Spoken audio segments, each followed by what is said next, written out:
ran out there and I saw that if I took the time to run back and get my bee suit, they'd all die. So I got stung a lot and put them back together best as I could and duct taped them and strapped them down and put cinder blocks on top. And I saved all but one. Oh, here's Dewey. Yeah. And I have 3 right now that are at least two large boxes and 4 to 5 mediums, and they are full of bees right to the top. And they are laying eggs like you cannot believe, huge brood nests all the way through. I've added room. And yesterday, in the last 2 days, I've gone through all of them from top to bottom. I was able to find the queen in one, and so I gave her two or 3 boxes and put a queen excluder above her. So I don't have to dig through all my hives next week. Hey, Dewey. I don't have to dig through all my hives because next week I'm going to make splits. I bought 5 queens and I'm going to split those hives and I'm going to move them all up by my house more out of the wind. So that's where I'm at. Exciting. Yes.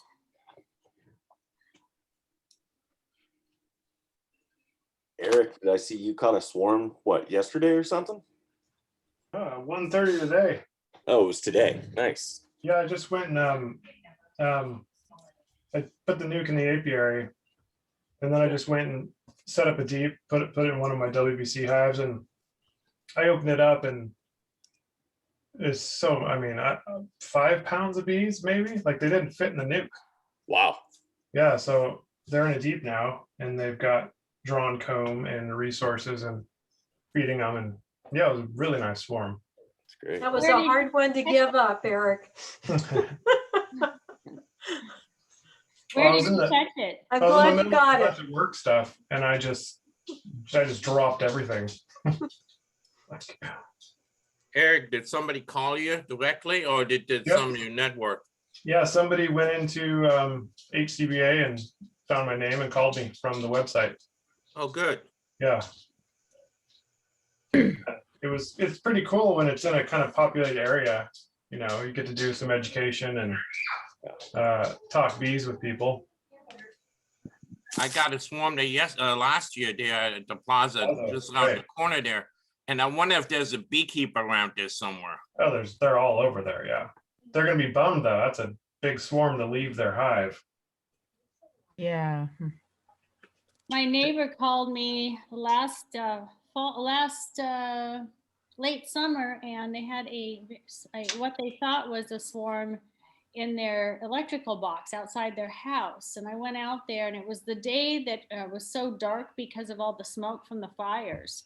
So luckily I had a headlamp in my car because it was like taking a swarm out in the dark. But it turned out to actually be a little hive in there. And I cut it out and brought it home and checked it 2 days later, and there's a queen laying eggs. So that was wonderful. I gave it some extra bees from another hive and newspapered those in, and now that's one of my huge hives. And now I notice it's 6 o'clock, and how are we going to do this? We have 2 speakers here. Well, I won't take long, so. Yeah. I think Dave was just going to do a short talk, and we're understanding that Dr. Caron was going to be a little bit late anyway, but he showed up on time. That's a good thing. I'll let you go, David. So those that don't know me, David Giuliano, I'm Senior Agricultural Inspector for Humboldt County Department of Agriculture, and I have the apiary program. As many of you know or have heard, we did have the first detection of small hive beetle last fall, first detection in the county, last fall in McKinleyville. And we took care of treating all the hives and doing the ground drench treatment surrounding the hives to hopefully eradicate if there was any larvae that had gotten out and gone into the ground. And we did oil trap monitoring at several nearby apiaries and did not find any life stages anywhere else. So that was fairly late in the fall. First Now part, these are getting or active something again. else, yeah. We'll see. We'll see what happens. We're going to start monitoring again. Those that, those that already had oil traps in their hive, we'll work with them for them to be monitoring as they've seen the process. And anybody that is in kind of the greater McKinleyville area, if you are interested in how to do the oil traps, you can contact me through the ag department. We're hopeful that it was something that came in last year with package bees from down in the valley, and that it has not at all established, and that we did eradicate it. Can always happen again. So just kind of be careful where you get your bees from. Bakersfield area and south does have small hive beetle, and they have had some issues with it showing up in packaged bees. So yeah, so we'll be monitoring this spring, and I'll keep the group informed as to whether or not we find anything. Does anybody have any questions in regards to hive beetle? You're not shooting. Or anything else related to the ag department? Do people know what the beetle monitoring trap looks like? You can go online and kind of Google monitoring traps for small hive beetle and see. It's a very simple design. It clips on the top rail of the frame, and it just holds a little bit of vegetable oil. The are too small for a bee to get in, but the bees will herd the beetles, and the beetles will go in there to seek shelter, and they'll drown in the oil. So it's a real simple way to monitor for beetles. They're available through, the usual bee supplies and other online retailers, quite cheap. I think for a dozen we paid about $13 online, and they're reusable. So you clean them out, put new oil in them, and keep going. So Where do you like to place them? We've kind of gotten mixed information on that online, but definitely, in a box with very active bees and towards the center. The beetles feed primarily on honey. So they're not bothering the bees, but they're fouling the honey. So where you've got brood or honey or so is the best place to have the traps. I got a couple of comments on this. This is Dick here. Yeah. Well, first of all, we're pretty darn sure that they came not in package bees, but in some nucleus colonies from the Central Valley. Okay. Which is a little more likely, actually, but that's what was brought into that bee yard in that spring. I had a pretty long talk with one of the big queen raisers out in the valley, because we had to assess whether we were running any risk by getting packaged bees. And I think David agrees with that. The Northern California, from the Sacramento area north, is pretty minimal with minimal or none of beetles. But this fellow, who I won't say who it is, but because he's probably speaking what any of them would say, is that they very occasionally see one about in their operation, and not so much in their operation, but they do deal with other beekeepers and get bees for packages. But it's pretty rare. He said maybe 1 in 200, say, hive worths you'd see one, and he hasn't seen signs of them reproducing. Now, his theory is that is that they are established there as well as they can be, considering the conditions. So with any kind of invasive organism of any kind, there's two aspects or two possibilities. One is that they would live here just fine, but they haven't got here yet. Right. The other is that they've already been here, but they just can't establish, and so it's not going to do much more than it's already doing. And his opinion was that that's the second of those possibilities. He thinks that they would have been here already and established if they'd been able to. David and your research and colleagues may have a position between these two alternatives, but I sincerely hope that they just won't do well, and we're seeing about what we can expect. They're originally from South Africa, so they're used to a warmer, drier environment. Where they've established in California and elsewhere is warmer and drier than we are here, so probably not be a problem here, but you know, we'd rather not find out the hard way that we're wrong on that. Yeah, and the places they are real problems are, you know, Florida and the southern tier there, where it's it is humid and hot and so forth and so on. And other more northern parts, they are there if you look at the distribution map, but it's not too hard to deal with them. So the reports say. Yeah. And again, it's, you know, this isn't like Varroa or any other severe bee threat, but it ruins the honey. So it can be economically damaging, even if it's not hurting the bees themselves. Okay, well, thank you. Sure. Like if anybody has any further questions, you can just contact me through the ag department. Thank you. Okay, thank you, David. Thank you very much for being, you know, so diligent on this project.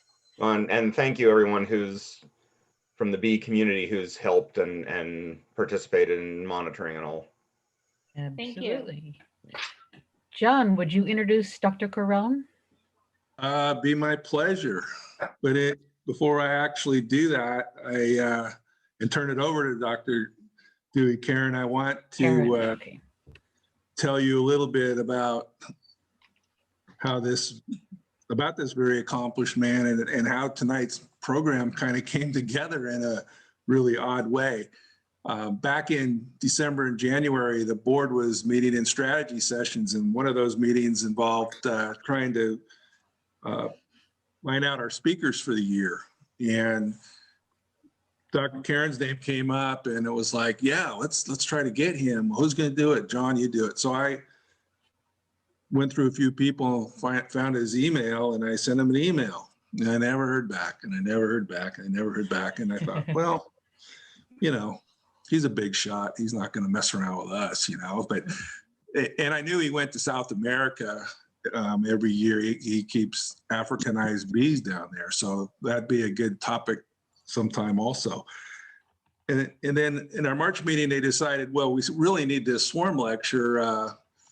Gee, John, you did it a few years ago. Why don't you do it? No, okay, I'll do it. But so I was working on this thing Sunday night, and about 10:30, I kind of quit, and I was going to get up early and get the PowerPoints all finished so I could practice and be ready for tonight. And look at my emails, and there's 2 emails from Dewey Caron. I'm going, what the hell's going on? You know, he's going, hey, I'm supposed to be on the program Thursday. Am I still on? Somebody else is scheduled to speak, you know? And I'm thinking, there really must be a God here, because I don't really want to do this. And here he is. It's like, boom, when can I start? Put me in, coach. So it's like, all right, if you still want to do it, you're on. So that's how that came about.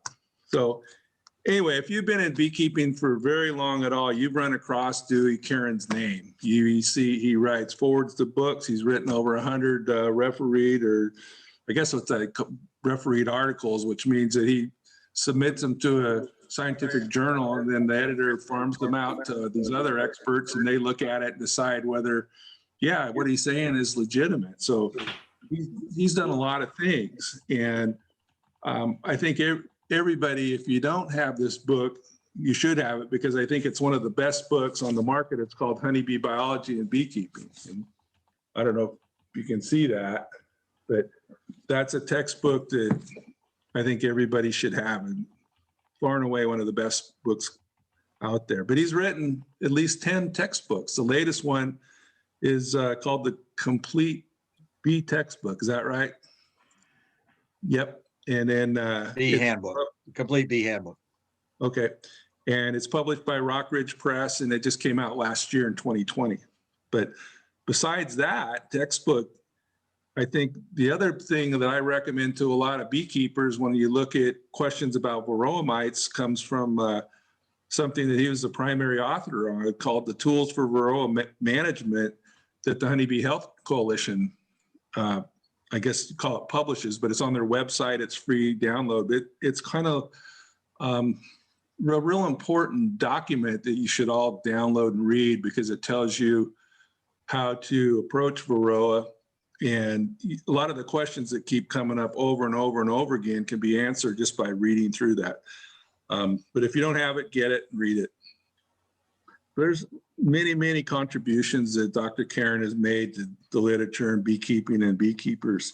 And kind of one last story, I went through the California Master Beekeeping Program, and through a number of twists and turns, I ended up being asked to be on the advisory board there. I didn't know who was on it, you know. Unbeknownst to me, Dr. Caron is one of the board members. And that was kind of a serendipitous event for me, because, you know, in this hobby of beekeeping or vocation or avocation, there's a lot of false prophets. There's a lot of people that tell you dumb things to do, but here's the real deal in the flesh, you know. I mean, sitting on this board, I was kind of intimidated by him for a while. I didn't want to say something too stupid, but he always gave good advice. So I've known about him for quite a while. Right, he's retired now. He was a professor at the University of Delaware for almost 30 years. He's now considered an emeritus professor of entomology and wildlife ecology at the University of Delaware. He's associated with all kinds of universities, all kinds of programs. If there's a master beekeeping in the program in the United States, I suspect his fingerprints are all over that. He's kind of the go-to guy, knows how to make those things operate. So he now lives in Portland, Oregon. To be near his grandkids, spent some time in South America, Bolivia. One last story. I have grandkids also in the Pacific Northwest, and I used to stop in Wilsonville, Oregon, a suburb of Portland, and go to a bee shop there. It was Brushy Mountain Bee Supply, which was great. They're out of business now. And one day I was talking to this young man about the master beekeeping program in Oregon. He says, oh yeah, I had to apply. I didn't get in the first year. The second year I did. They pair us up with mentors, you know, yada, yada, yada. And it was just kind of polite conversation, but I said, who's your mentor? He goes, well, Dr. Dewey Caron. And I just thought, oh my God, I was just floored. And I was telling Dewey the other day, that's like Mickey Mantle or Willie Mays teaching you how to play baseball. You know, it's just like a unbelievable opportunity. So anyway, that's the last story I'll tell. We're real proud to have him here. And it's my pleasure to introduce Dr. Dewey Caron. Welcome to the Humboldt County Beekeepers Association. You're on. All right. Thank you, John. Thank you for that introduction. I appreciate it very much. I have been busy since I have retired. I'm one of those that, retirement has another type of definition rather than sitting in a chair and doing nothing for a while. Somewhere out in that internet space, I do not neglect my emails in my defense, but somewhere sitting out in an internet space is our communication. So that's why I had marked down the date and the title, this failure-proof swarm control. And it was all set. And I didn't think anything of it until gets just a few days before it, and then I need the address to go on and get on. So that's when John picked up the story of all of a sudden he's working on his talk and pop up the emails, and I had worked on mine, and then as I say, it was just I guess it was Sunday, and thinking, hey, I haven't got an address yet, so I wonder what time they meet. And true confessions, I have finished the talk already this evening on the East Coast. They met at 7:30, and I was thinking, well, I won't have a problem because the Humboldt group probably meets at 7. Well, of course you don't. You meet earlier at 6. But I got through the first talk, and I'm here, and it's a pleasure to be able to join with you. We're going to talk about failure-proof swarm control as a topic this evening. Might I say one small word on small hive beetle? Those traps are cheap. They work. Put them right on top, so you don't have to go into your boxes to try to find them. When I started with small hive beetle work, we had to actually open the colony real quick, pull off that inner cover, and look and see if the beetles were scattering from their beetle jails up on top. That was our method for making assessment. Those traps are marvelous, and they'll be able to tell what's going on. I do agree very much with David's assessment. They're probably not going to be a real issue in your part of the world. They're not as much here in Oregon. But I will say I traveled 100 miles south to do work on small hive beetles when I first started doing it. In about 3 years, they were in our apiaries and right where I was, and they've since moved on. So they can be a factor. But as in Oregon, they certainly are not. And let's hope in your county as well they are not. I think the assessment of Jeff and David is right on. All right. Sometimes I wonder if my bees are thinking about me too, particularly this time of year. And so I'm going to talk about what's happening, what's coming up.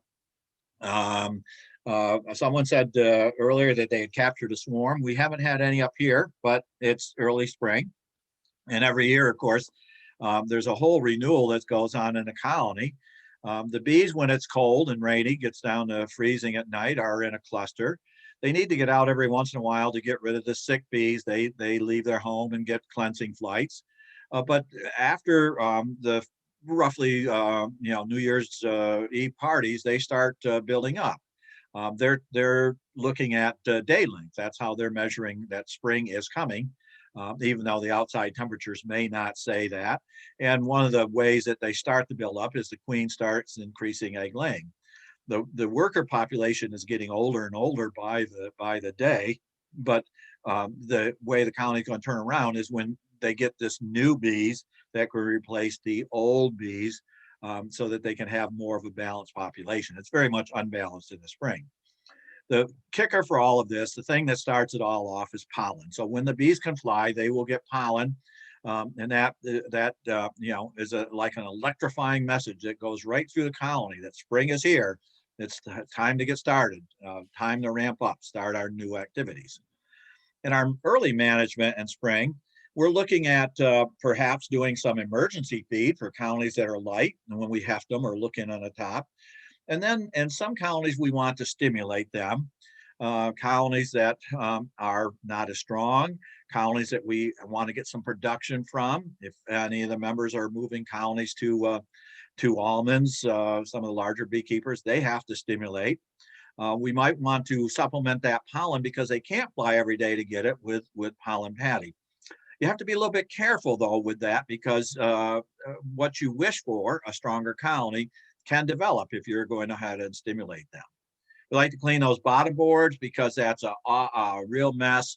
It can harbor a number of pests we don't really want in our bee colony and changes the levels of humidity and also makes it less attractive for bees to have to walk and leave their colony with that bottom board.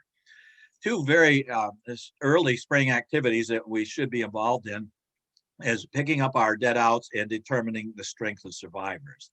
Now, relative to the first one, our dead outs, we need to check.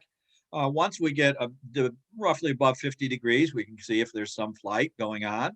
And it's better to remove them. So if we find that colony, that dead out, here's a colony that was a full-size box and then a half depth. And you can see they were rearing brood. So here's some capped brood. The queen is in here, if we could look closely. And they had bees on about 3 frames, but all dead, dead out. So we want to remove and see what's going on. This looks like very standard starvation. There's no honey here, but we want to check and see if we can determine what happened. So here's a public service announcement here on the left. Your hive is not, this is particularly for spring, your hive is not dead until you open the box. Until observed, it exists in a state of superposition, where it is both alive and dead. Well, we do want to get those dead outs out. There no need to stay there. They will be robbed. A number of factors, certainly. So that would be one of our early spring activities. The second is determine the strength of those survivors. And let's hope that you're having mostly survivors.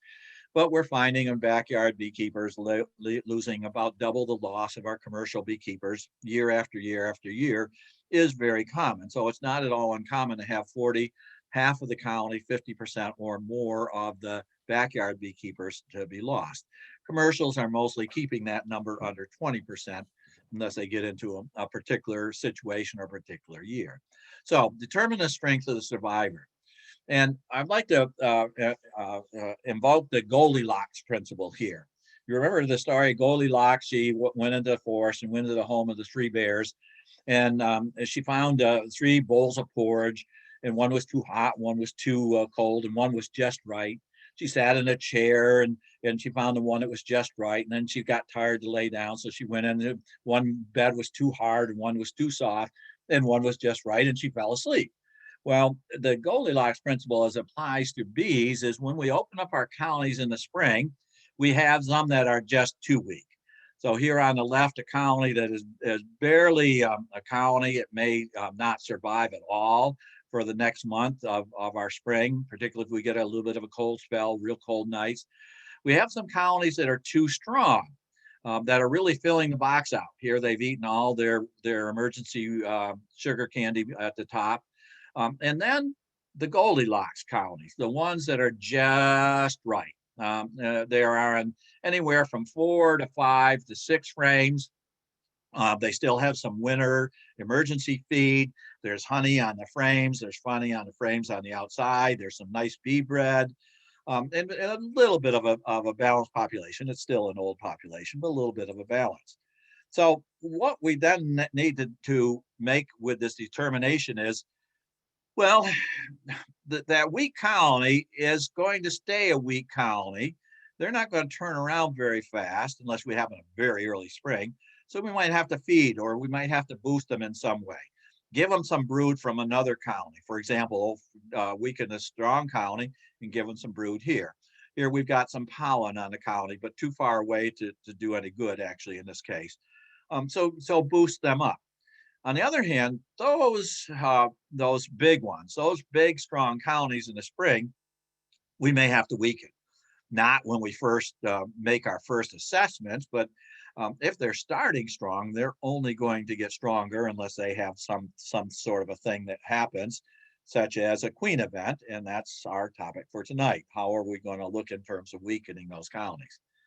Our Goldilocks colonies, we just can't close them up and say all's well. And good luck for the rest of the season. We've got to watch them. They can stay a little on the weak side. They can get a little too strong too quickly, but they're not going to take the bulk of our management time. It's often those weak colonies where I think more profitably we could spend more time with those strong colonies. Now, if again we're in terms of trying to get some return, some more honey than we've been getting, or better pollination service, or healthier colonies, or better survival coming the next winter that will come along the pike. Okay. In our management for our colonies, we can think of what's happening naturally. So the bees over the winter period are clustered. As the nights get below the mid 40s. They gather together. As it gets colder and colder, they gather even closer together, and they gather around an area where there might be some brood for a month or so. There might be none. But then 1st of January, day lengths start changing pretty quickly. for them, which they can measure, and they start increasing. And then as soon as pollen becomes available, that increase becomes very dramatic, so that they will then increase, reach a high point in the season, a population peak, hopefully in coincidence with a availability of nectar out there. And then they will tail off with a population decrease. And we can say this is roughly winter, spring increase, summer, in their population high points, and then fall as their population is decreasing back into winter. So our activity initially is we do not want to flatten that growth curve. We want the colonies to go from a low point in winter to grow, to expand, to replace those old bees with young bees, to get a good cadre of nurse age bees, house cleaning bees, get all a good mixture of the various bees of various ages with various activities. That will then increase. There is, however, and I use this flatten the curve since we've heard so much of it in our own particular health issues, a curve that we do want to flatten, and that begins also in spring, and that's this other curve, this orange one on the slide now, and that's the curve of mite growth. Now, they will grow slower in spring, but you'll notice they will reach a peak later in the season than do our bees.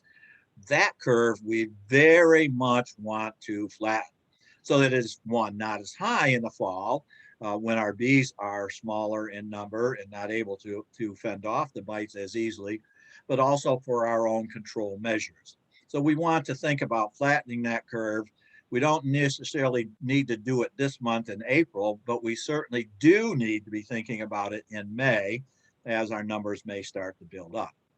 Now, the topic for tonight, though, is foolproof swarm control. So here's in the blue is our growth curve for normal colonies. Now, the strong colonies start at a higher point, the weaker colonies start at a lower point. The just rights are this curve here. But at a point in that curve, this point here, things start to change. And so we may, in fact, want to flatten the growth curve of our honeybee colonies, because this is the period in this growth pattern, this annual growth pattern, where our bee colonies can swarm. So it's not just growth, growth, growth. We may want to do some flattening of the bee curve as well. So in our first inspection, we pick up the dead outs, excuse me, check and maybe see what our strengths would be. Then we want to see in our colonies an expanding brood nest. We want to hope that there's enough adult bees to cover the brood cells. And this will turn around with that big first flush of brood. And that will usually occur in March, right around this time. We start then getting a much more balanced adult population. Prior to that, there may not be enough adult bees, and we'll get, if we get a cold snap, a few cool nights in a row, we might get death of a brood around the edge of that cluster location. At no point should they drop below a couple of frames, 3 is a little bit better, of their resource of honey. These would be frames on the outside, and it would be the outside of the frames where we saw the bees where they were clustering in those earlier illustrations. We want pollen stored within and just to the edges of the brood. Sometimes the very edge frame is a frame of just stored pollen. And of course, stored pollen is what we call bee bread, or our bee bread frames. When weather permits, we want to see active bee flight. We'll see flights around 50 degrees, particularly if the hive is in the sun. But at 60, we ought to start seeing some sustained flight, and about every other or every third or every fourth bee bringing back pollen, because that's what really kicks this whole thing off. So 60 degrees and above, we ought to be able to see some flight, sustained flight. When we get a chance to look for disease, when we really get a good expansion, when we get above 70, we can look in our brood nest. Hopefully we don't see it. If we do, it's a disease that is going to cause a great deal of harm, where we do some intervention. Now, we may see chalk brood, we'll see European foul brood in the spring. Usually, neither of them are going to do a great deal of harm. We certainly do not want to leave any case of American foul brood in the apiary once we detect it. And finally, in our inspections, then we need to look between the boxes, and what we're looking for are queen cells. So here are our series of bottom boards. We've tipped up the top box here. We tipped up the red box, and we're looking between the interface between the red box and the orange box on our hive here on our deck. And we see between in the space between the top bars of the bottom box and the bottom bars of the top box, we see cells, queen cells. Now, these are not cups. We should see cups this time of year. Virtually all colonies, unless they're very weak, we're going to see cups. So cups are the precursor. Bees build them. Some colonies build a lot of them. Here's a brand new one that they built. On the frame here next to the queen cell, here's another one, but that's an older one. It's much darker wax. There's actually a third one down here as well. Cups are not of concern. Bees normally build them. What we're going to be doing in our inspections as our spring proceeds, we're going to be looking for these queen cells, okay? Now, our 3 parts of spring management were colony buildup. And I've talked about some of the things we might do for the 2 weak colonies relative to that, and for the 2 strong, maybe weaken them. I'm going to come now to the second part of what we think is our 3-legged stool of spring management, and that is keeping our colonies together. And this is our clue that the bees are attempting to do swarming, reproduce this queen cell. So we may want to then switch, we need to switch into our mode of keeping colonies together. And I'm not going to talk about it, but our third aspect is adding boxes on top. Supering colonies is our third leg of our spring management stool. So let's focus on our second one. Our colonies are building up. Hopefully pollen, more flight is available. And now we've got to think about keeping the colonies together. It's a natural behavior, and so it's a difficult one. And keeping it together means keeping them from swarming. Now, very arbitrarily, I and others divide swarming into a 4-stage aspect. So the first one is thinking about, well, what can we do? What should we do with our 2 strong colonies or our just right colonies relative to keep them from prevention of preparing for swarming? So swarm prevention, all right? And I'm going to go on to 3 other aspects as well in this evening. So let's sort of review what we might know about this behavior of swarming. Swarming is reproduction of the colony social unit. So it's a very, very basic biology. That's what biological organisms do. They reproduce. When the queen lays eggs, she's populating her own family. Swarming is they are rearing more colonies. They are making more colonies. So very, very basic. So we're fooling ourselves if we think we're going to do an awful lot on stopping what basic biology is in relative to this organism, the honeybee. In their preparations for this division, the honeybees do a number of different things, and I'm going to show some other individual behaviors they do. One of the first that we can recognize, most of them we can't recognize, but one of the first we can recognize is colonies that may begin preparation for swarming start rearing drones. Now, eventually all colonies will, but those that start rearing drones, the first thing out of the box, those strong colonies, those are the ones that are going to be more likely to swarm. Colonies that have older queens are going to be more likely to swarm, and those are the ones that are going to be more likely to start raising drones early. Now, they will also build up their cups. As I said, that's normal. We can see that. So far, we haven't been seeing a correlation if they're going to swarm, they build cups. But those that build the cups earlier and build them in higher numbers earlier, remember I showed you a slide of a new cup and an older one just previously. Those are the ones, again, another sign to us that is colonies that are at least in some stage of preparation for swarming. The big ones, however, are the next 3. colonies that are older have a tendency to swarm. They have a tendency to swarm at a much greater frequency.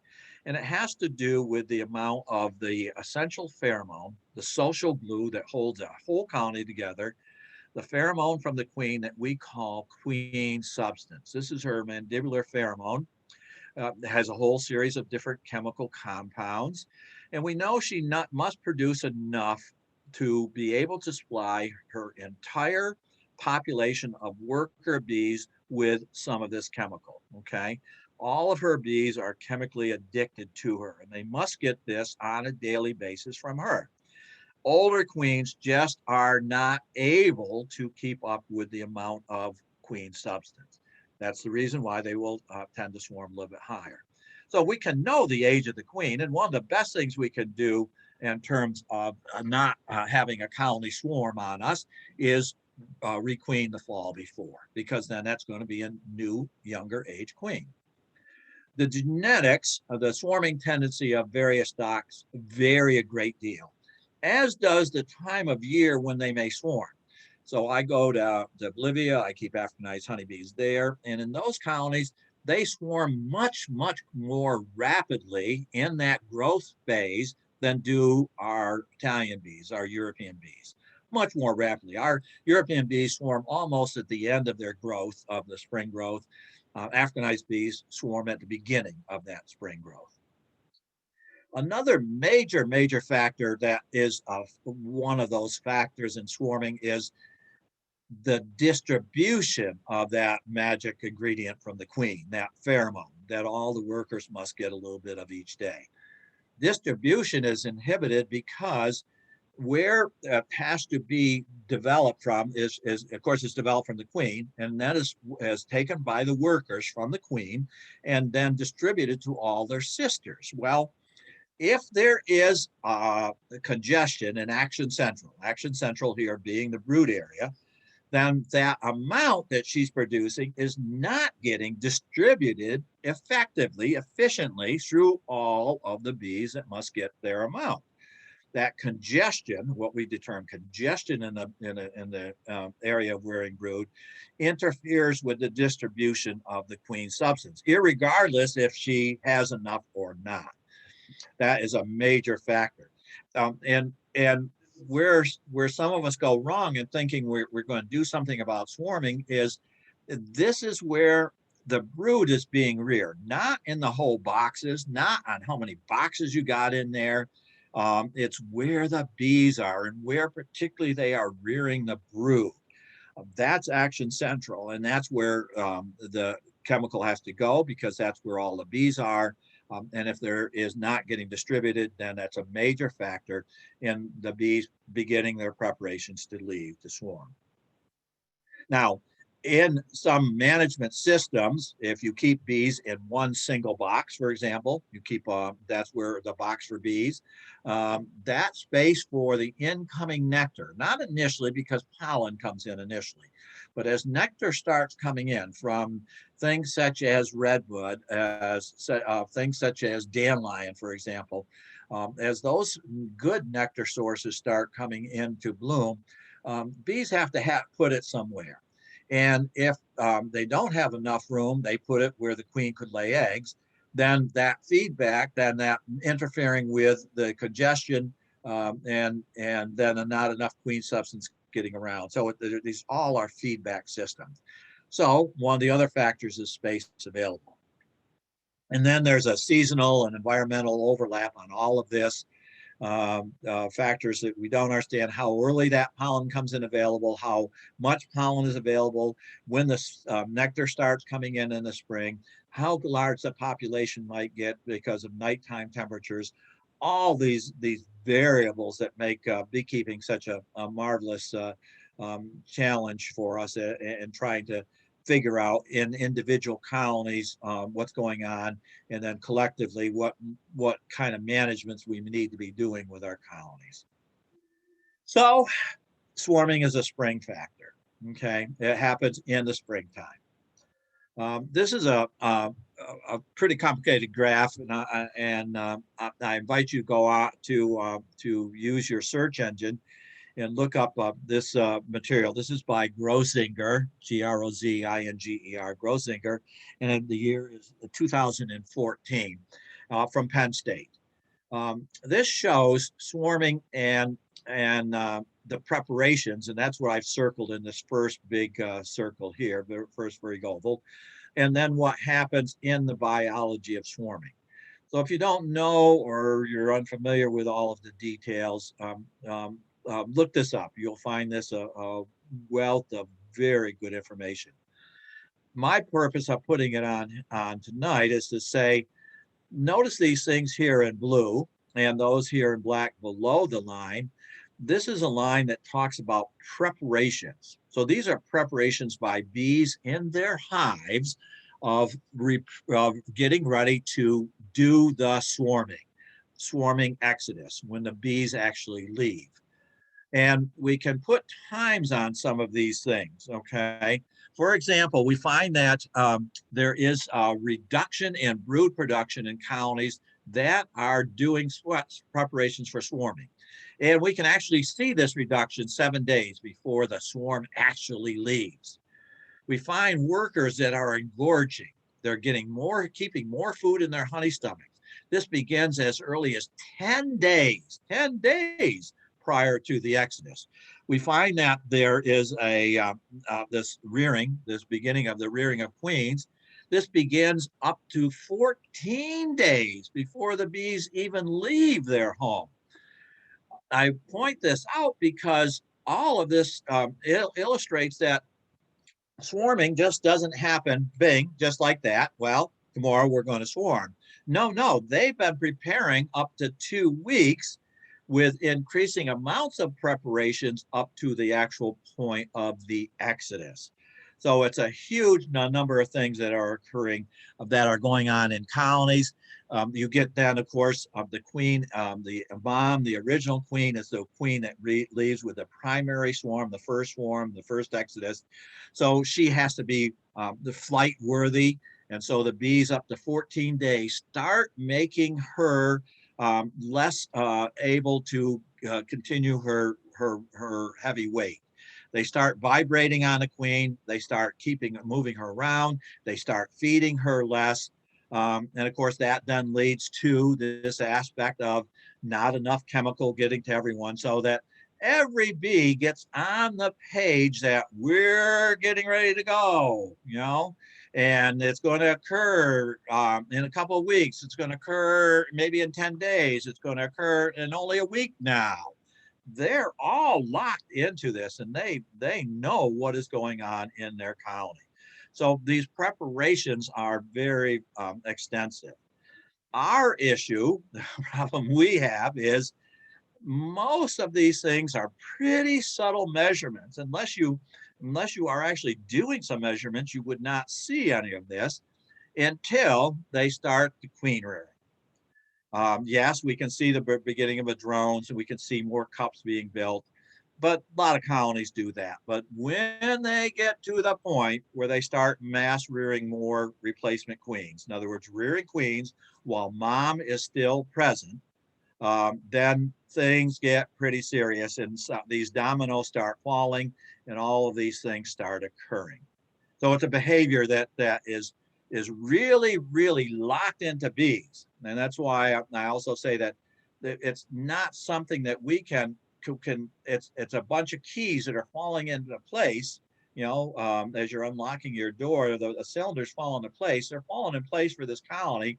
And unless we find this process pretty early, we're going to not have a great deal of success changing all these preparations that are going on.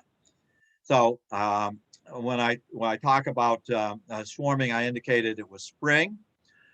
This is a trace of the calls that we get to a hotline here. This is the Portland Urban Beekeepers. This were the swarm calls from last year. You saw on our hotline, we had 3 calls in the month of March last year, 83 calls in April, 74 in the month of May, 62 in June. Most of the swarms occur in April and May, as you can see. The vast majority, over 60%, occur then. We get a few in March. And this year, in March. This hotline has got no calls, not yet. We haven't had a call yet. Depends where you live as to when this period may be and what it looks like. So for the first bottom is a bunch of information from Louisiana. You can see there they get some swarms as early as February. They get a lot more in March and April, and they're done by May. As you come further north into Arkansas, it switches, so you get a few in March, more in April, and into May. As you go into Pennsylvania, you get a very few in May, but much more number in May and into July, June and July, I'm sorry. And then notice what else is happening in the state of Pennsylvania. You get a bunch that occur in September, and this pattern is repeated for the top trace here for New York State. These reported swarms for later in the year, September, August, September, are actually not swarms in the sense of colony reproduction. They are colony abandonment. They are absconding by bees. And they are related in most cases to mites. So these are colonies that just had high mite numbers. The bees don't like mites any more than we as beekeepers like mites, and some of the colonies simply up and leave home. They all leave, they all go, and it's because of mites. So this is typical swarming in spring, but then absconding in the fall. So swarming is a spring event, and that gives us a bit of a help in terms of what we might do with our management. And I'm going to break down those swarming into 4 stages, arbitrary certainly, but maybe useful in terms of what we might think for our management. First, we do not want to see this in our colonies because this signifies in colonies that the colony may swarm. It is not that absolutely that they will, but queen cells that they may swarm. So swarm prevention is doing things in our colonies so that, of course, 1, the colony does not swarm, and 2, that it does not rear these queen cells. Our second phase then would be into swarm control. Once we still see the queen cells, they are within 2 weeks of swarming. All the bees in a hive know what's going on. Many of the bees start preparing for it. They're not getting enough chemical. Mom is failing. We got to leave home. And then they will leave and form this temporary bivouac.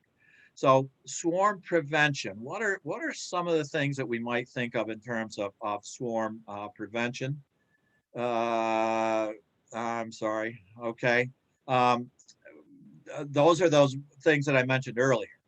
Now, swarm control, the second phase, this is April Fool's Day. So my April Fool's joke for you is that there is no such thing as failure proof.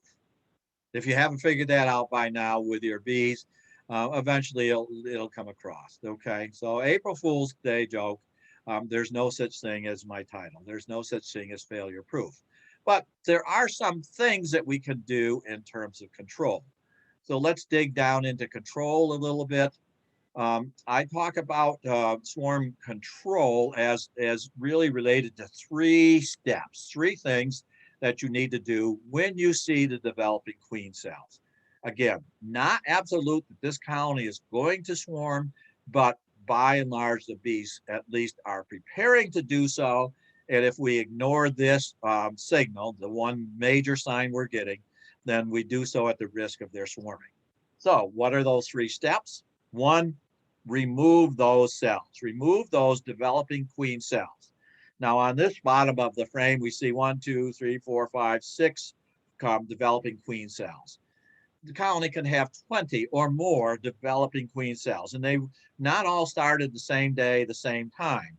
So you may have cells that are still with eggs in them, some cells that are with larvae in them, some cells that were just capped, and some cells that are approaching that 14-day or nearing the time when the new queens will emerge. So first step, we've got to get rid of that stage of swarm preparations by the bees. We've got to remove the cells.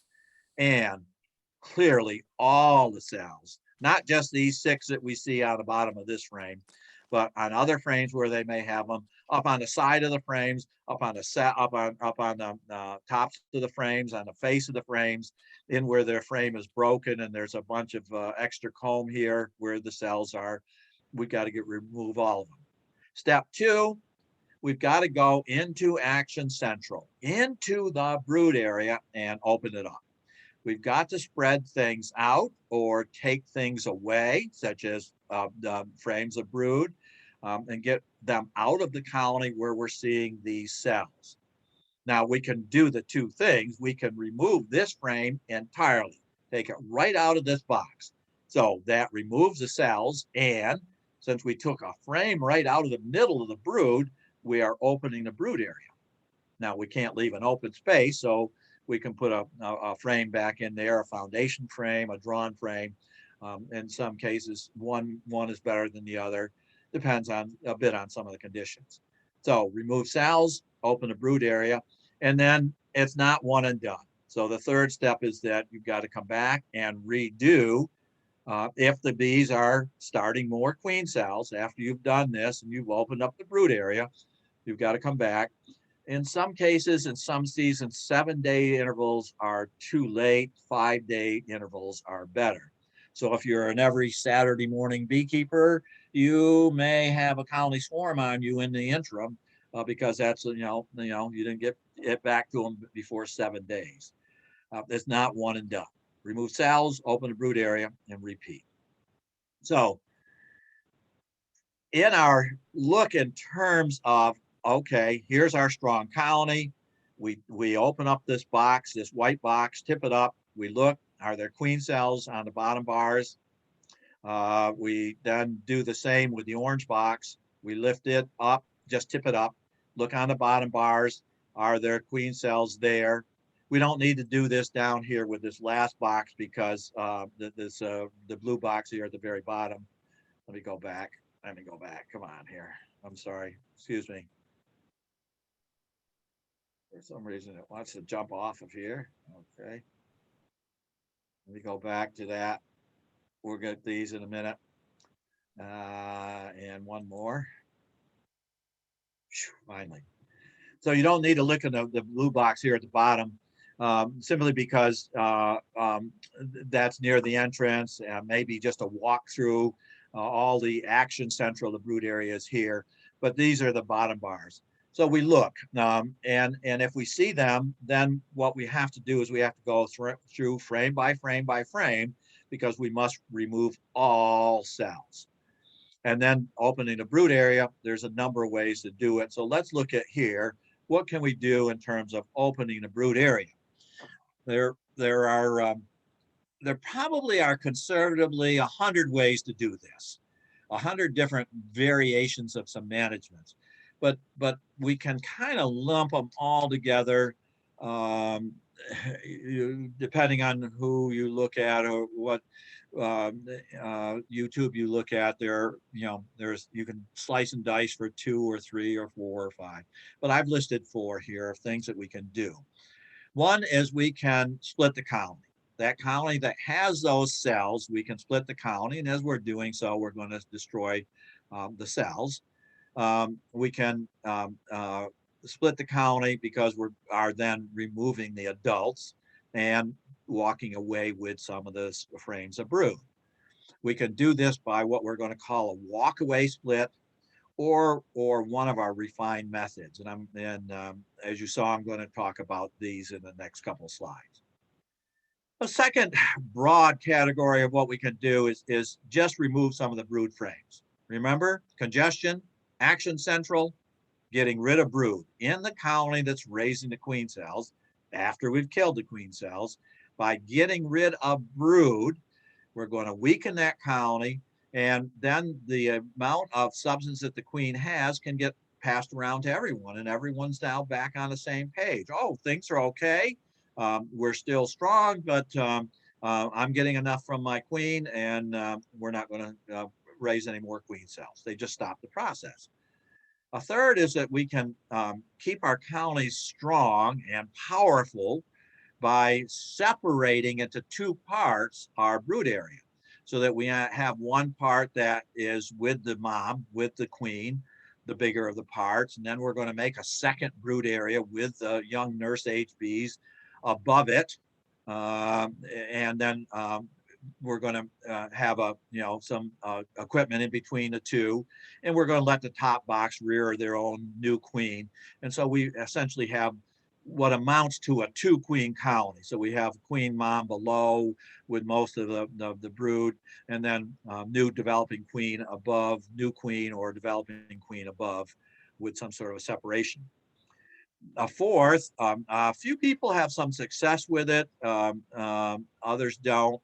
It creates some issues, is that we can actually trick the bees in some instances into thinking they've swarmed.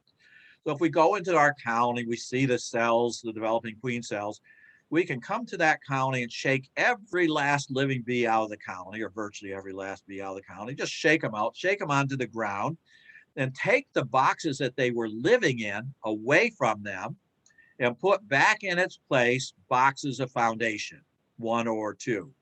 So the bees on the ground then walk back in, the drones do, the queen goes back in. Someone has rearranged all the furniture in my hive, but this is a nice warm place, and so they stay. They have to draw a foundation.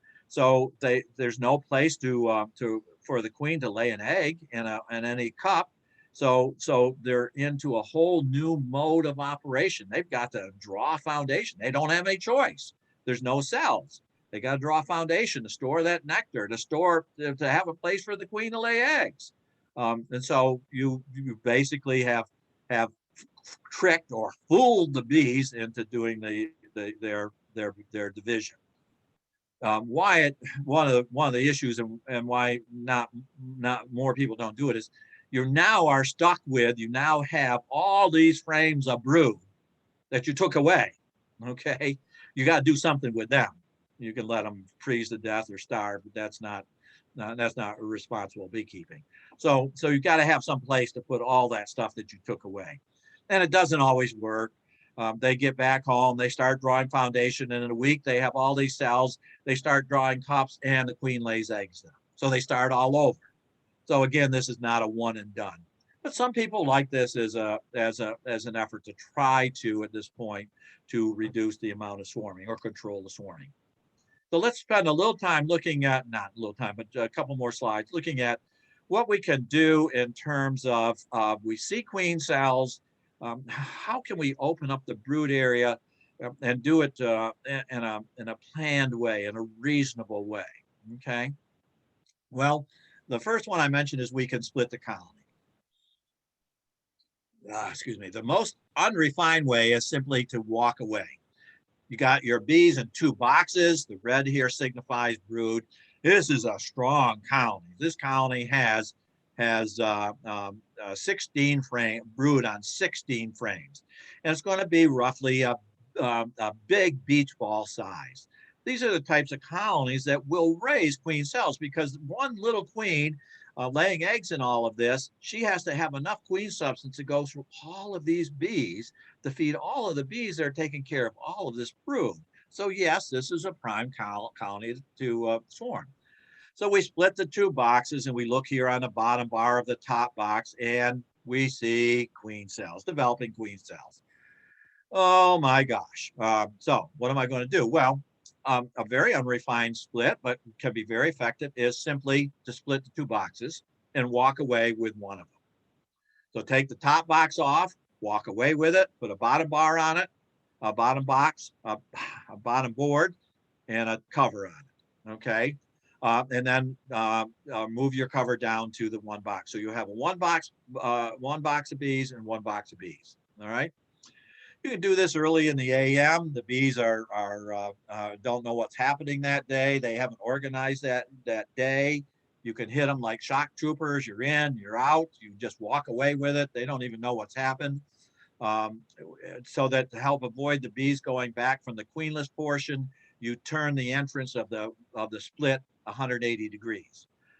So that all of a sudden the bees coming out from the 1 box, hey, whoa, what's going on? Their polarized light pattern is entirely different coming out on the north side instead of the south side, okay? Add the lid and bottom. One box will then have no queen. You don't know where it is. You just simply split the 2 boxes. She could be in the bottom box. She could have been in the top box. You could have walked away with the queen in the top box, okay? And then because you don't know where it is, and these are now half the size of original colony, you should probably consider feeding syrup. You don't know where she is, so you're going to feed to both sides. So you take the top box, you put it on a new bottom, orient it to a different angle. So then you put the bottom back onto the bottom board. You now have two colonies where you had 1. Only 1 is queen, right? But you now don't have that strong colony. And so likely it's another just right, Goldilocks. It's a just right colony. And the one with the queen is going to be, start back on that hill, on that trajectory of growing to get bigger. All right. Now, you can refine this technique. And I talk about walkways with better options here. You can go back into your walkaway and find out which part didn't have the queen when you did the walkaway 3 days ago. You got to wait for 3 days. Then you go back in and you look for the portion that has eggs. The portion that has eggs, that's where the queen was when you split them. The other portion without them doesn't have a queen. So you can let that portion rear their emergency queen. Now, because they're going to have to rear an emergency queen, it's going to be a month before they are, 3 weeks to a month before they are back queen right again.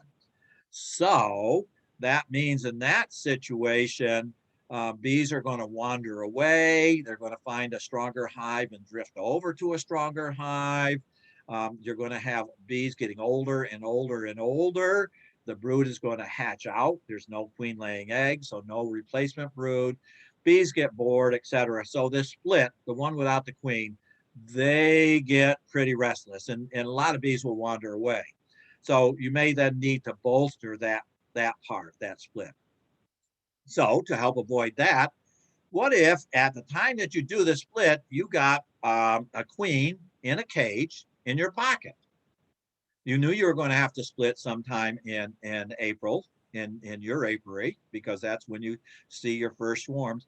So you thought ahead and ordered some queens in cages. And so you got some queens in cages in your pocket, mated queens.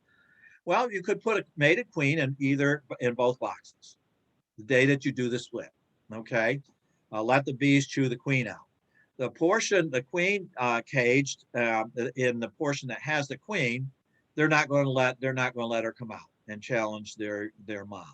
They're going to kill that queen. But in the portion that didn't have the queen when you walked away, they're going to let that's going to be their queen. And so they're going to be queen right in a week. Once she's out of the cage, she gains a little bit of weight. She's back laying eggs in a week. So you split this. You have mom in one part, and within a week, if you've got those cages with queens in your pocket, you're back with 2 queen-right colonies, all ready to start that spring growth curve all over again. Fantastic. The other option that you could do is, if you don't have those caged queens in your pocket, if you've got one colony that's preparing the swarm, probably, in other words, queen cells, probably there's another one in your apiary, or your buddy does down the road. So what you could do then is find in that colony that's rearing the queen cells, get that frame that has the queen cells, the developing queen cells themselves, and put that frame into your portion that doesn't have the queen. All right.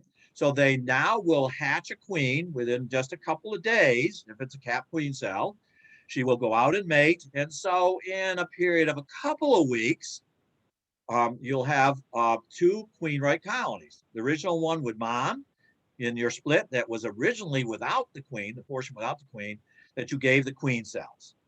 So queen cage a week, queen cell 2 weeks, let them rear an emergency queen, and that colony can start its growth in a month. What do you want? What do you prefer? What are you after in your objective? You want to stop the colony from swarming. You did that. You brought that colony back to growing again, but now you have management of the colony that was split off the queenless unit. So there's no one right answer. Those are all good options for what you might want to do. So that's the walk-away split. Easy to do. You don't have to find a queen. Your skill levels needs only to be that you can see eggs after 3 days. Okay. Or if you don't even, it can't do that, put cage queens in both of them. Yes, you're going to lose a $40 queen because the bees won't let her out of the cage. They'll kill her. But you know, you're going to have 2 productive colonies. Let's refine that one more level, one more time. Oh, here's what I'm hoping that you will occur in your split. Now we can call this split by other names. We can call it making up a nuke. We can call it dividing a colony that was raising queen cells. Our minimum in spring, if not very early spring, ought to be what we might purchase as a nuke to start a colony. Now, most nukes are colonies that might have 1, 2, or 3 frames of brood. In April, 2 will suffice. Later in the year, 1 will. Sometimes an early nuke should have 3 frames. So here is a nuke box. You could buy them or make them yourself, or divide a standard box in half. So this is half of a standard box of 10 frames, or 8-frame box divided in half with 4 frames on each side. 2 frames have brood. Open means brood that is in the egg stage or early larval stage. In other words, it's the growing larvae. Sealed brood is the cap stage, the pupal stage. So you have 2 frames that have open or sealed brood, and one of them ought to be at least a mix, some open brood, but you'd like to have a majority of this be sealed brood. You don't want that sealed brood to emerge in that strong colony, because that's going to be a lot more mouths to feed with the pheromone. And so that colony, if it's already not getting enough pheromone, with a whole hatch of a lot more new adult bees, there certainly is not going to be enough, and they're going to rear queen cells. So that's why you're weakening the strong colony by taking sealed brood out. And this is needs less care and attention. They don't need to feed it, of course. They just need to keep it warm on cool nights. So 2 frames of the brood. As I say, earlier in the season, 3 is okay. Later, 1 will sometimes suffice. And just with our strong colony, our colonies just right, we want to have 2 resource frames. So frames that have honey, or honey in a mixture of nectar that the bees brought in, and have some bee bread. I've listed pollen here, but I mean bee bread, stored pollen on it, and has some honey with it, perhaps some nectar with it. Your resource frames. So 2 frames of brood, 2 frames that are resource. And this is a 5-frame box, so you're going to fill it out. You can put a frame of drawn comb, one of your dead outs, for example. If you don't have it, put a frame that has foundation. If you're not using frames with foundation, you're just using a natural comb, just your frame, just put in there to fill out the box. If this is a 4-frame box, then you wouldn't need this 4th frame. And since this is a new colony, what you want to do is feed it syrup. And I like also when I'm making this up, because the bees are going to get bored in here. There's no queen. They're going to go back to home, for those that have been out of home and know where home was. So it's going to get weaker. So I also like to shake in extra bees. So this is nuke making, DIY, do it yourself, nuke making 101. This is how you would make up a nuke. So this is your split. This is your divide that you're going to take out of a strong colony. You don't have to put it in a nuke box, but that is one of the options that you might have to do it. Okay. So DIYing, how do you make it yourself? Nukes of package bees or splits. Well, think of it. Think of the price that you might have to buy nukes coming up. Getting started by buying nukes. Great way to get started, because it's an established colony. It's a small scale. They're fun to look at. Yeah, in 2 or 3 weeks, you're going to need them get out of the nuke box and put them in a regular box, because they're going to grow that fast. But it's a growing concern. Nukes on the other, or packages, I'm sorry, on the other hand, are no brood. You might not have a good age mixture. And the queen is from another colony, and she has to be let out by the bees from the cage. So it's going to take a little bit longer, considerably amount longer, to grow that package into an established colony compared to nuke. Okay, So DIYing it, you are making that. So here's your $150 package. Here's your $175 nuke. You just did that. You stopped the colony from swarming, and you did it yourself. You made up a nuke. Okay. You're in your expenses, you're way ahead. Some people liken beekeeping as to, you take those white boxes, you keep taking $50 bills out of your pocket and throwing them into the box. Well, here's where some of those 50s come back to you by doing it yourself. Okay. Let's look at another method of making up that nuke, that divide, weakening the strong colony.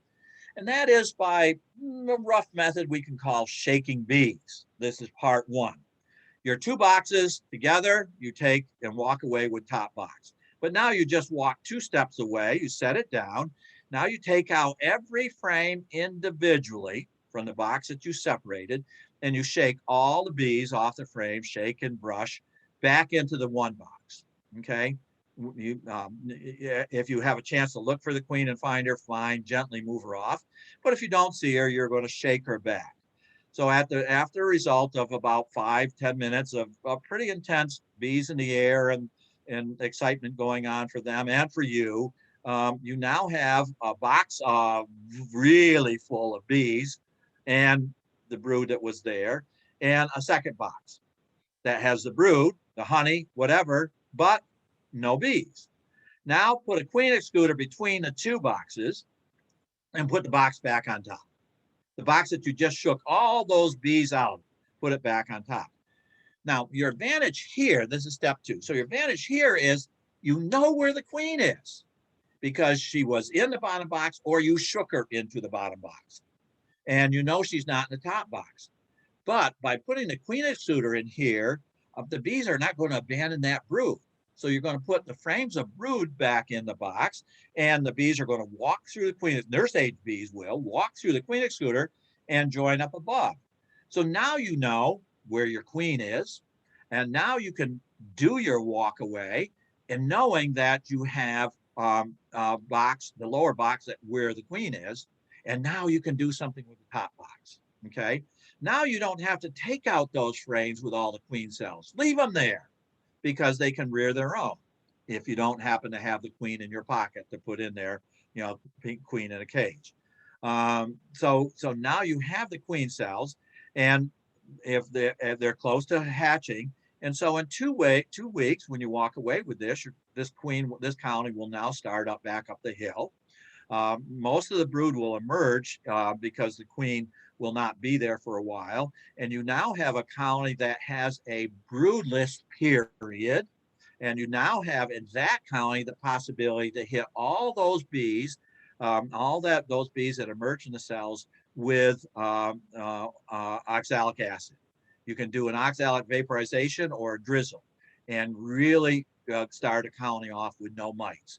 Because there is no brood, oxalic will be a very, very, very effective way to control mites in the box that doesn't have the queen.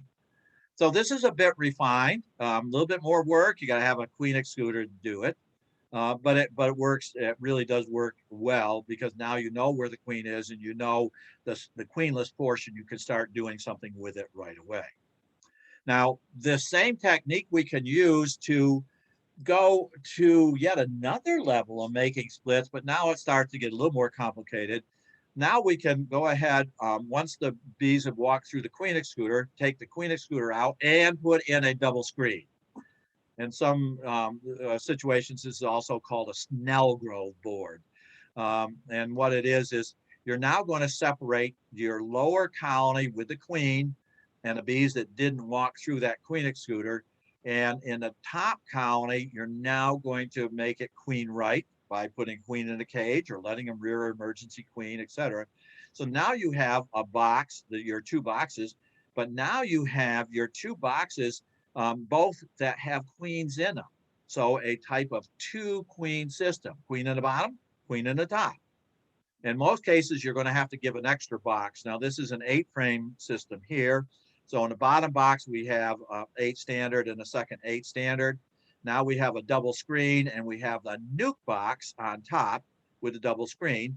The nukes box is going to rear its own queen. You put the queen down below when you shook all the bees in.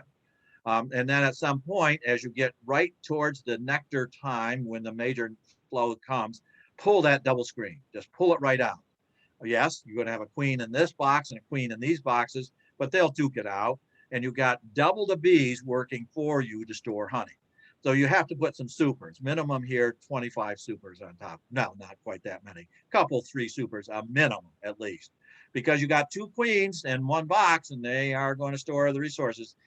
If, of course, beekeeping is a lot of ifs, if the timing is right. So there's lots of different variations. This is more along that separating brood and bees of that particular option.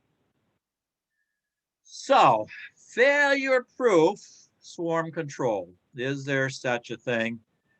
There is not, but there are some things that we can do on swarm control that will make perhaps your objectives in keeping bees, your enjoyment of bees, keeping healthy bees, some things that we can do in terms of swarm control by removing all cells, opening the brood area in the original colony, and making new colonies in any number of ways of techniques, and getting them back to strength more as rapidly as we might want to do so. Okay, and not one stop does it all. We've got to repeat it at 7-day intervals. All right, I mentioned 4 stages of swarming. I've done prevention, I've done control. Now a third is capture of swarms. And this is a very viable way of managing your swarming by being prepared to go ahead and capture swarms. We know most of the swarms come out between 10 and 4. And quote, if you got normal bees and quote, normal situations occur, take off work and sit by your colonies every day from 10 to 4 and wait for the swarm to come out. That is a management strategy, and it can work for, in these COVID days, it's actually working for too damn many of us, I'm afraid. We could able to watch our bees out our window if they're swarming. So swarm capture means going where the bees go after they leave. If this is on a nice low limb and you can trim a few branches away and grab the main branch they're on and walk away with them, put them in your box, put them in your hat, put them in a cardboard box, a plastic shopping bag from the supermarket, whatever, or walk them from down the street into your apiary, you've done swarm capture. Nice going. You've caught them at that intermediate bivouac point. But Murphy's Law being what it is, if with my luck at least, my swarms don't land on nice low branches, or I don't have my clippers in my pocket, and so they're way up in the trees. That's why we call bee swarming as bees going into the trees. For some reason, they have that affection for going at high location. So capture is going to be a bit more risky. I'm no longer a ladder guy. I don't go on ladders anymore. So unless I can reach it with my pole extension and a bucket at the end of it, it's bye-bye. Have a good life. I hope you find a nice home and succeed. But swarm capture is one of those options that we might have. However, let's circle back around. There is a better way, and that better way is to someone's got their mic open. A better way is to go ahead. Is that echo from me?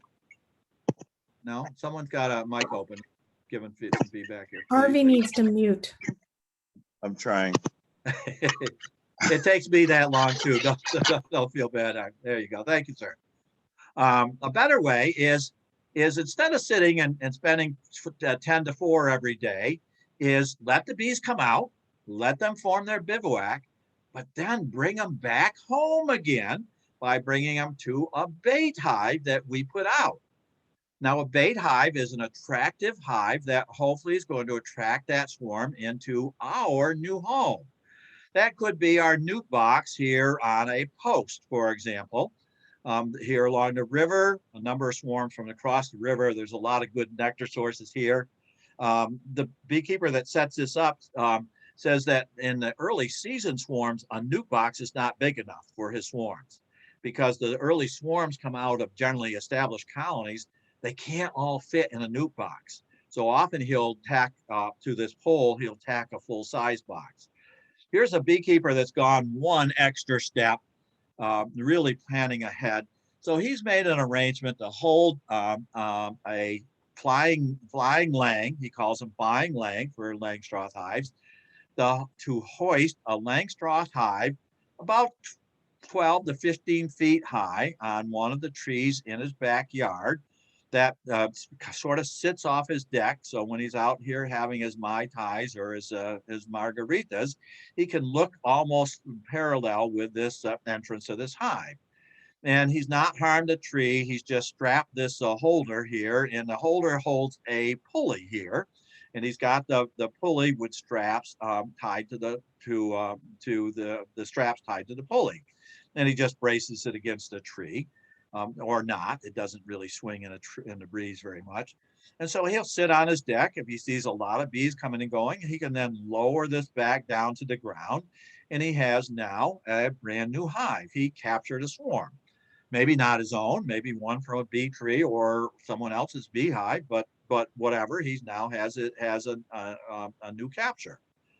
With our African ice bee program, when they were moving north through Central America and Mexico, I was working a lot in Panama at the time, and in Central America, and we devised this type of trapping where we use a very inexpensive trapping material. These are the cardboard flower pots, planting plot pots.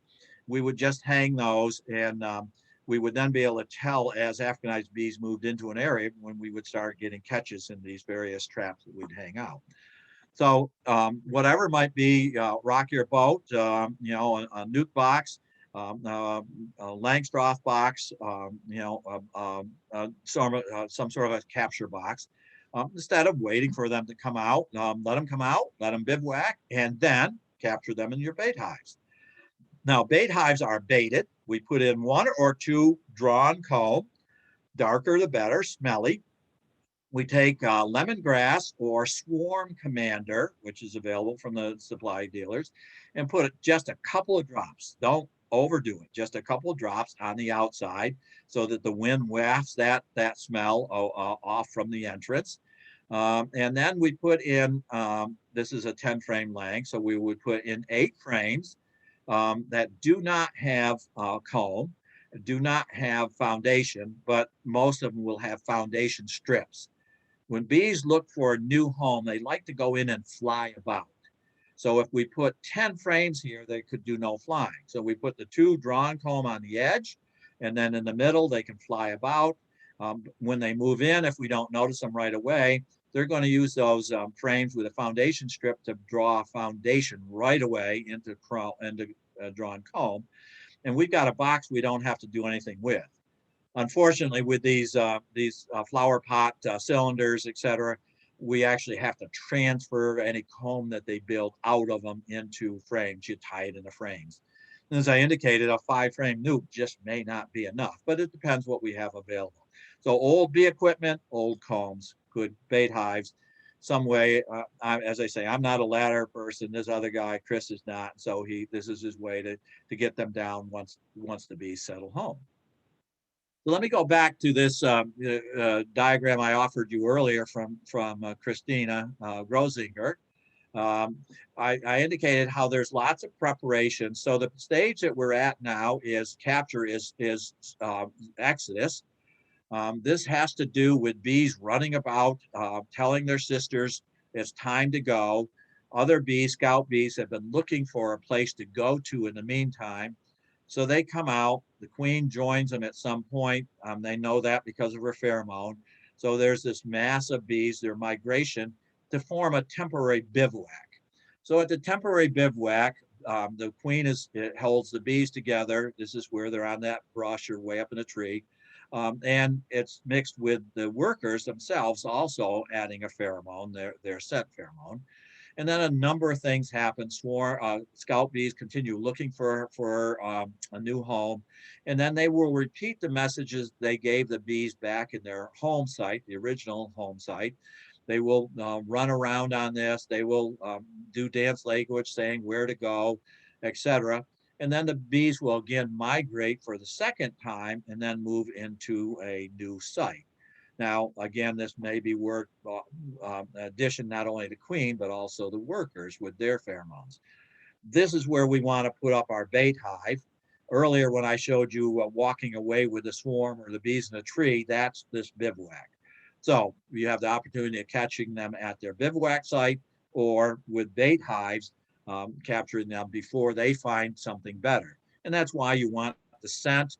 That's why you want the early scent of the swarm commander, or lemongrass oil, and the second scent once they go inside and find out what a great home you're offering them, already move-in ready, furniture in place, etc., with the flying laying that I showed you.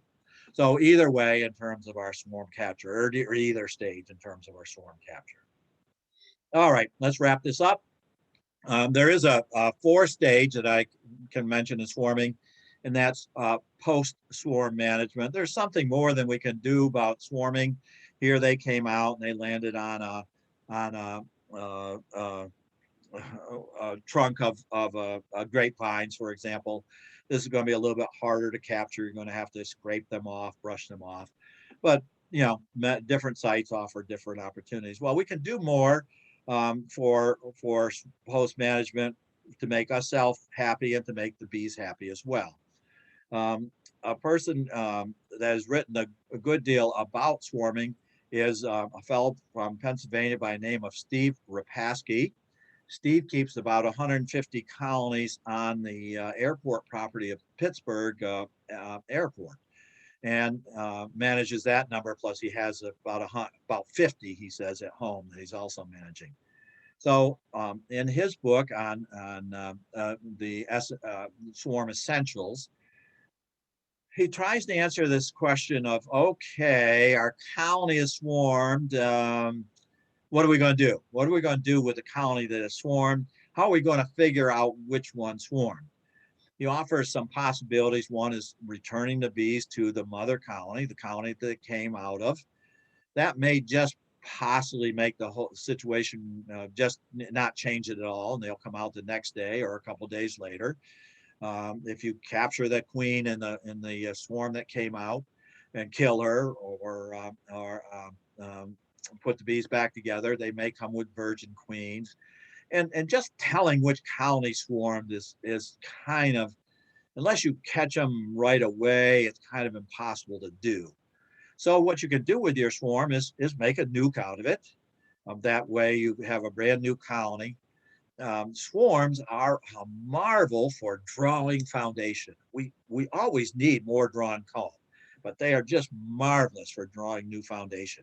Something about all that clustering together and filling their honey stomachs up and leaving home and leaving all the furniture behind that, you know, make the new furniture and new comb and all this food in our stomach we got to get rid of anyway, and hanging together. All that means a great propensity to build a new comb. You can put them back together and create your own two-queen system. In other words, put them back in an empty box that you have, or take that capture bait hive and put it on top of the colony, initially with your double screen, your Snell Grove board.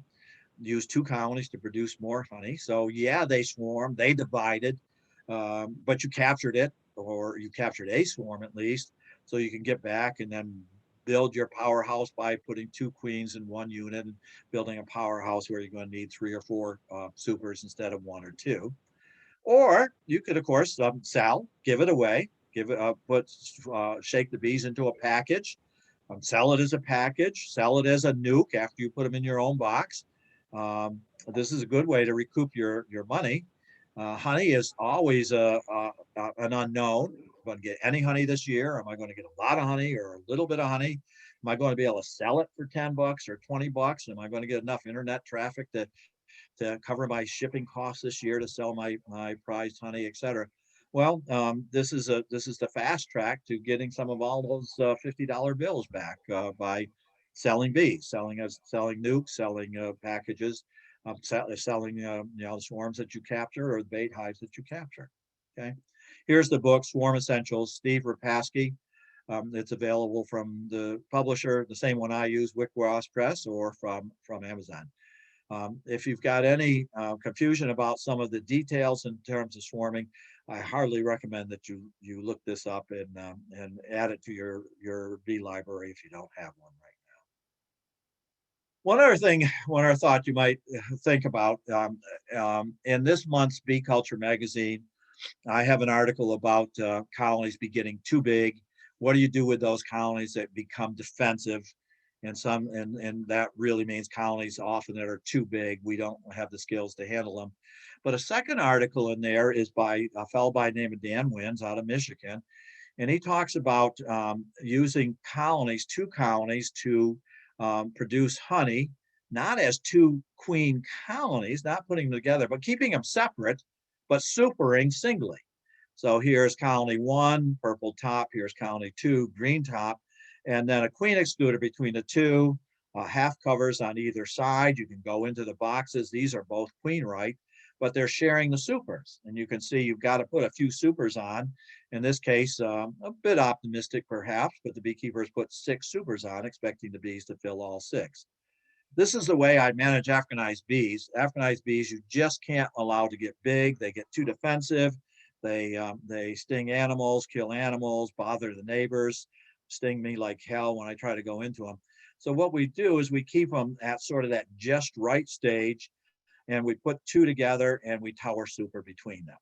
Now we don't put 6 supers on there because as soon as they get a few resources, they want to abscond on me. So we let them fill up a few frames and then we keep harvesting. So we're harvesting these frames every week. So rather than here in the US where we would put a bunch of supers on, I'm only putting 1 on. But the whole principle is the same. 2 just right colonies probably aren't going to give you very much honey, but you put 2 just rights together as a 2 queen colony, or you tower super, and you could get a better harvest from you can get a greater harvestable amount, if in fact that's what your objective is in keeping bees. Okay. So I think we're at the end of the rope. I am. I'd like to draw attention to 3 books, a couple books that John mentioned at the beginning. Here's Honeybee Biology and Beekeeping. This is used by most universities, a lot of bee courses as a text. This is the new Complete Bee Handbook. This is really for the family of beekeepers, for your friends and relatives that wonder what in the hell you're doing out in all that funny equipment with the smokers stinking up the neighborhood and working in those white boxes. Well, this kind of tells about our history of beekeeping and why and how we start and some of the things we do with bees. And of course, our major issue these days is healthy bees. And so here's a Penn State booklet that is available. This is a field guide to honeybees and their maladies. This is freely downloadable. You can get it off the Penn State website, but I sell it as a pocket book. You can take it out in the apiary. You can get these from your favorite booksellers. Amazon has them. Wickwash Press has the textbook. Or if you'd like to have an autographed and autographed to someone, drop me an email. I'll be glad to sell them. This is in the shameless promotion department to finish up with a commercial. Well, thank you, So, as I indicated, swarming is one of those things, one of those challenges that we have with bees. We can fight it, or we can go with the flow perhaps, or we can seek to have almost a perfect swarm control by working with our bees. So I've gone off the share, and maybe if you want to open up your videos, we can talk to people. I don't know if I see, whoa, some things might have come in on chat. Is someone looking at chat? Does someone want to help along here with chat? Jim Moore had a question. Jim asks, does the 2 hive single super stack system generate more honey than simply having 2 hives side by side? What's the advantage of a single super stack? The 2 queen is a tried and true method.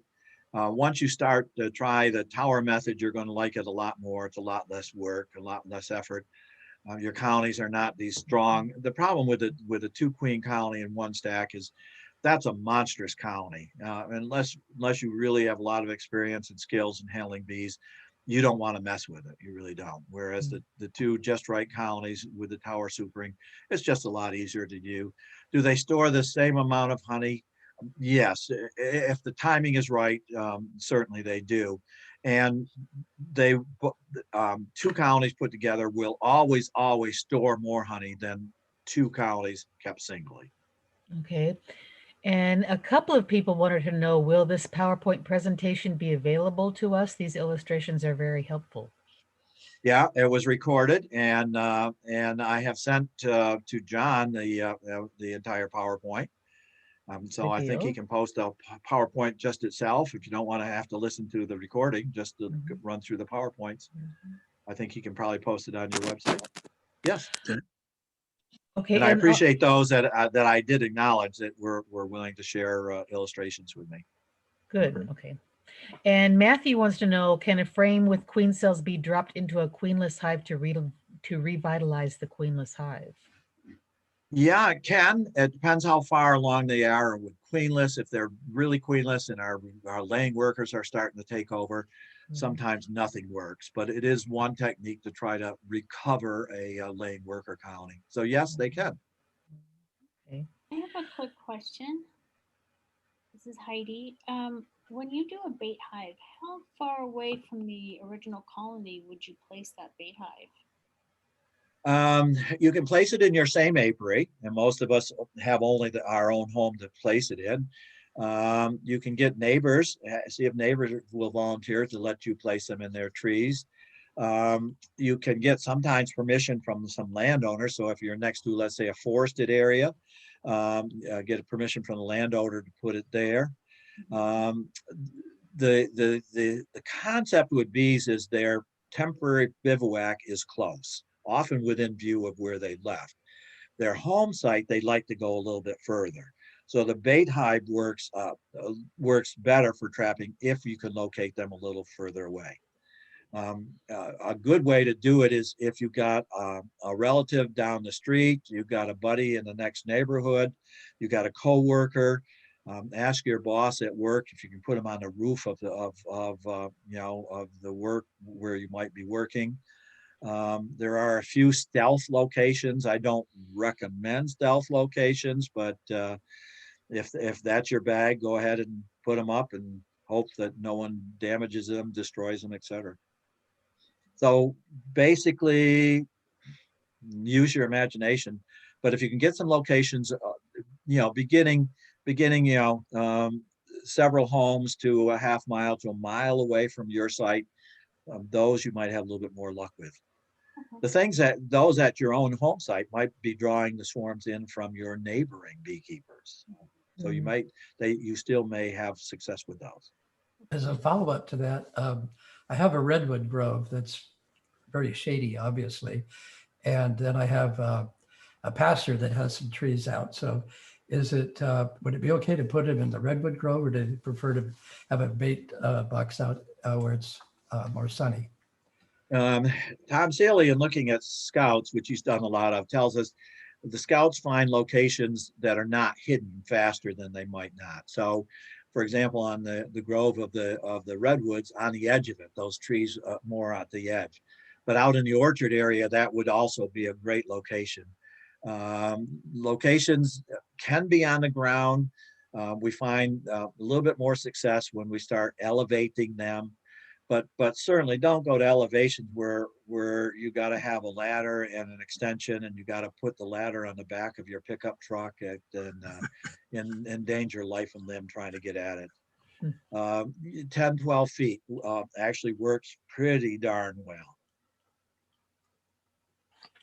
But open, not hidden in the vegetation. So deep in the redwood grove, not likely to be very attractive, but gee, on the edge of it, a couple on the edge of it, you might have a good deal of success because that margin is what bees will travel along. They'll travel along a margin of a forest grove and a field area.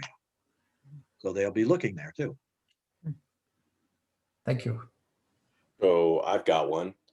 I just recently caught a swarm. I heard Joshua, you said you got one today. 9 days ago. No, that was Eric. Oh, okay, I'm But sorry. I got Okay. one about 9 days ago now. Fantastic. And let's see. Yesterday I went in, did an inspection, and I think I have a laying worker. I'm pretty sure the queen died in transit. And there's a brood pattern about 6 inches around, and a few of those cells, when I say a few, 2 had double eggs and 2 had eggs on the side wall. So What we're talking about, the original colony, the one that swarmed? no, the swarm that's I'm pretty sure is from a feral colony. Swarm capture, okay. Yeah, But so how I did they have brood? 10 days ago? Well, did you give them a brood frame? I did not give them a brood frame. So what I'm thinking is this has a laying worker inside of it. No, since the queen absolutely can't. not. No, No, absolutely not. I can say that with certainty because we have this issue with the egg laying, the time of egg laying with queens, okay? So if that was the original queen and you put her in a box and she started laying brood, all right, what you're seeing with cap brood is the first eggs that she laid. That's pretty spectacular. So you captured them 10 days and there's already capped brood. I have no capped brood. I'm sorry? No capped brood, just eggs. Oh, okay. As Good. of yesterday. Good. That's exactly what you want. But what threw me off was the double eggs in several cells and a few on the sidewalls of the cell. Yeah, the queen is very frustrated. You can take a good look at her face and you'll see she's just totally totally frustrated. She doesn't have enough egg laying space, and so she's just dumping eggs wherever. I did give her a frame of drawn comb. Nice. And installed a feeder for her and gave her a few empty frames as well. Yeah. Yeah. So it's going to take a minimum of a month, more likely 6 weeks before any laying workers can develop. Okay. So you definitely do not have laying workers. Well, that's good to hear. Yeah, that's Thanks. Great to hear, right? Yeah, absolutely. Yeah. You got a queen that's just doesn't have enough place to lay eggs. You did exactly the thing that's needed. You gave her some more egg laying space. They're going to be off to the races. Put your seatbelt on and let them go. Yeah. Okay. Thanks for sharing, Josh. Absolutely. Dewey, would you mind fielding a question from Hank Harrison? He presented a question to us before you came on. Go ahead, Hank. Yeah, I caught a swarm last fall late in the season. The queen is almost solid black, and I was kind of amazed that I found her. But I put her in a box. She overwintered. She was a fairly good producer in the fall. She survived. The hive survived during the winter. She was laying brood here about 2 weeks ago. 10 days I looked in, there was still brood, but it didn't look like she was really gearing up, but there was brood there. I saw eggs. Yesterday I looked at it, there was no brood, and I didn't see the queen, so I started panicking. I gave it a chance, and I went today, looked at it again to make sure. I found the queen, but no eggs, no brood whatsoever, but the bees are bringing in pollen. They're behaving like she's still in control. They're not pissy, so to speak. But I couldn't see any eggs, and I watched the bee wander around. She's still being attended to. So what happened? I never seen that happen. Did she give up, or is she should be going full speed now? She never laid a drone pattern. In other words, she never laid a drone pattern within a brood that she was losing her ability to lay eggs, fertile eggs. But what happened? I'm at a loss what I should do. Just keep watching it for another week or so. Mark, you said you did not see any eggs. Do you see brood in any other stages? There's no brood whatsoever in there. You have something that probably will go into the Guinness's Book of Records. Something that I cannot explain. I don't know what's going on. That's why I asked the question, because 10 days ago there was brood. There was never much brood in there. She never laid a big pattern. Yeah, that stands to reason. But what you should have, so you had a weak colony. What you should still have is a weak colony, but there ought to be some eggs at least. She doesn't run out of eggs. She can run out of sperm. So you mentioned a drone layer, but you're not seeing the drone brood. But queens do not normally run out of eggs. Now there could be something where it just got so cold, and that somehow affected her. I haven't ever heard of it, but it could, or I guess, or I'm babbling. I'm guessing. I don't. It doesn't get cold. What I'm gonna do though, I think what I'm gonna do is I'm gonna give it another 5 days and look to see if I see eggs. That's my only solution. I think I can find. I was gonna replace it anyway. The middle of April, I'm getting queens. I was gonna replace. I was just stumped that it looks like a normal function hive with no brood. And it may be a situation where it is still a very weak colony. She is not laying very many eggs. It's an old age population. And you just did not see where the eggs would have been, maybe. I and like so that. again, I in like 5 days. I like that answer. I'm gonna keep looking the next year. She will be replaced anyway. I'm gonna look though to see if I missed the eggs. I'm not very good. I'm a third-year beekeeper. I have 9 hives. I'm doing well, but I'm not very good at seeing eggs. It takes me. I have a hard time seeing eggs. Our fallback is whenever we're in doubt as to whether there's a queen, our fallback is to go into go into another colony that has a frame of open brood, has some cells that have eggs in them or young brood, and it could still have some cap brood, and put that into this colony. If we're in doubt whether we have a queen in our colony, you've seen this one, but she just may not be functioning as a queen. If indeed the bees don't feel that there isn't a queen, they will raise queen cells from that frame of brood you put in. So that's another backup plan that you could do. And truth be told, it would not hurt this colony. What's happening is they're in a spiral downward.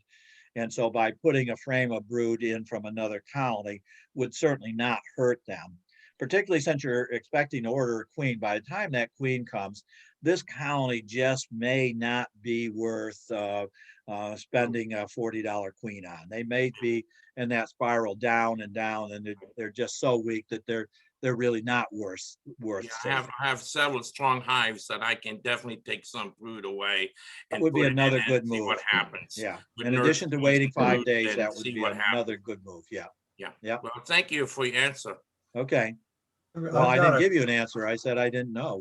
We've got to. No, I'm gonna look for eggs though. I'm gonna look a little better closer for eggs. Okay. I've got a follow up for that if you don't mind. I'm in trouble. I'm pretty sure that over the years I've run across more than one just non-laying queen where she's still there, and this is not like a new queen. This is one that's failed and isn't there and has to be found and removed before requeening. Are you saying that non-laying queens really are super rare or don't exist? Or is that a real thing? That's very rare. Very rare. We can never say never with bees, but it is very rare. Very rare. Yeah. Okay. In most cases, people wouldn't know that other queen is there. You know, it's like a 2-queen colony. People don't realize that number of colonies in summer have 2 queens. They just don't look for the second queen. Yeah. Well, sometimes we do a particular method of where we shake them out and make them fly home. If you want to really make sure that there's no queen, and you can even put a queen excluder under the lower box, and occasionally, you know, even after no eggs for weeks at a time of year when there should be, I'll find a queen shaken out on the ground, or the sheet or whatever. So I think I've seen that, but now I'm thinking, you know, like you said, maybe don't really know is a better answer. There was a stupid question I did not ask. I'm stupid for not asking it to Hank, and that is if he had used formic acid. Because if you use formic acid, often it stops the queen laying eggs for a few days, a week, or longer. No, and I kills did brood not. as That well. week was never You did not. strong enough. It was never large enough. It was always one brood box, 8-frame brood box. It was never large enough to risk using formic acid. I know that danger of it on a small hive. You don't do that. No, we really should not small thing. Okay, but that was my failure for not making that, going to that stop and asking you that question. Too. All right. Is there any But other? to Dick's point, it is not unheard of, but it is quite unusual to have that situation of a queen not laying eggs. Could I ask you then one follow-up question? If the hive queen was failing, wouldn't they have tried to do a supersedure?